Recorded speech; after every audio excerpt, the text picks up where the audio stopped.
Have you ever wondered if the path that you're on is still leading you to the goal that you actually want to achieve? That's a question that we want to answer today. Where and it even is humankind going anywhere? And if is it going towards more well-being, more happiness? We have to see where we started 70,000 years ago when our brain capacity started to increase and has been increasing ever since.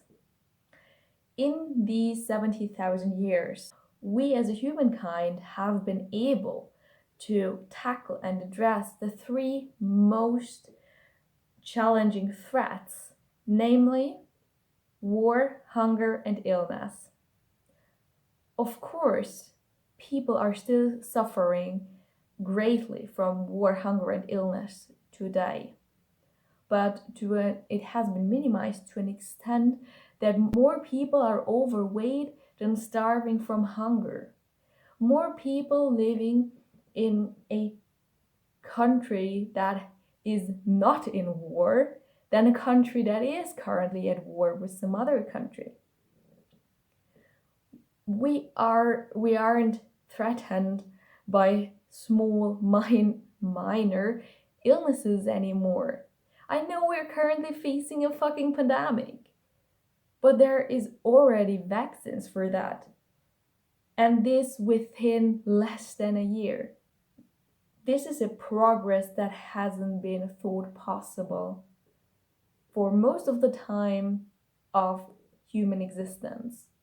So we're now at a point where really illness, war, or hunger aren't big threats anymore. And where does that lead us? Has this progress been a progress of well-being and happiness as well? We might think so. It suggests that we are. But then, how is our happiness defined? Our biochemistry still works the same way that it has been as hunter-gatherer times.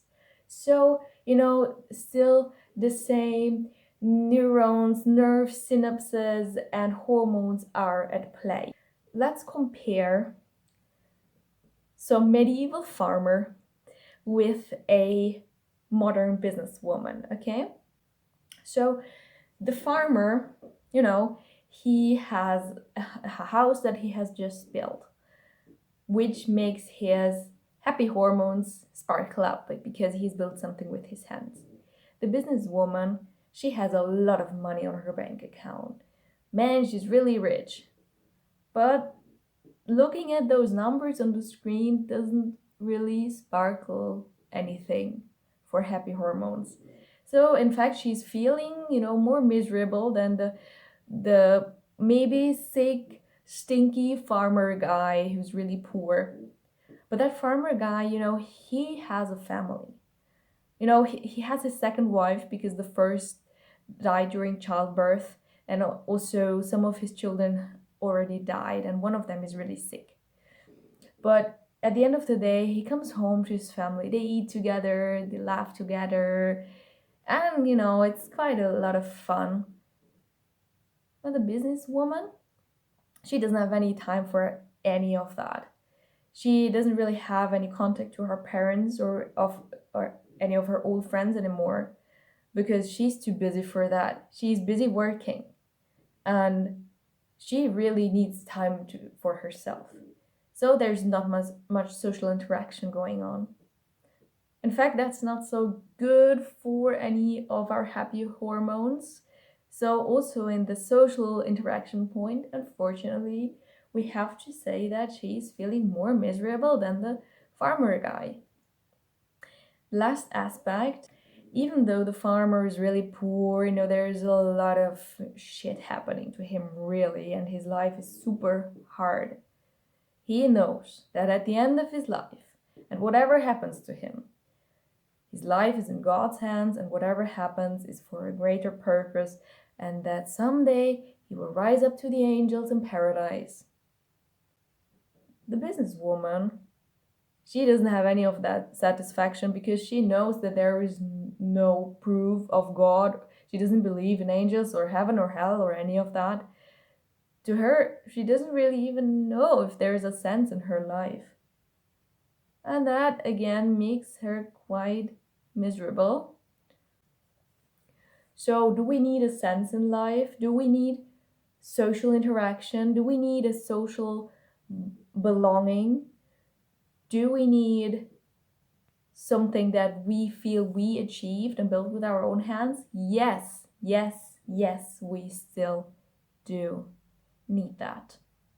And our happiness, in fact, comes from all of these immaterial things. And a great deal of suffering nowadays, I believe, comes from the, you know, false illusions that we're giving in the media that just by buying this, just by achieving this, by being this, I will be happy. When in fact, so many old traditions have known, and people of all ages have come to the conclusion that true happiness lies in the absence of wanting more, the absence of striving for this and that, the absence of wanting is the root of peace and real happiness. So, coming back to where are we going as a humankind? We are going in a direction that is, from a material view, very progressive. But in terms of happiness, I guess we have been asking the wrong questions. Because we have been addressing war, hunger, and illness, but we have not been addressing the real issue, meaning, are we really fulfilled and happy? And how could we be fulfilled and happy? I think this is the really big question that needs to be asked in our time. Are you happy?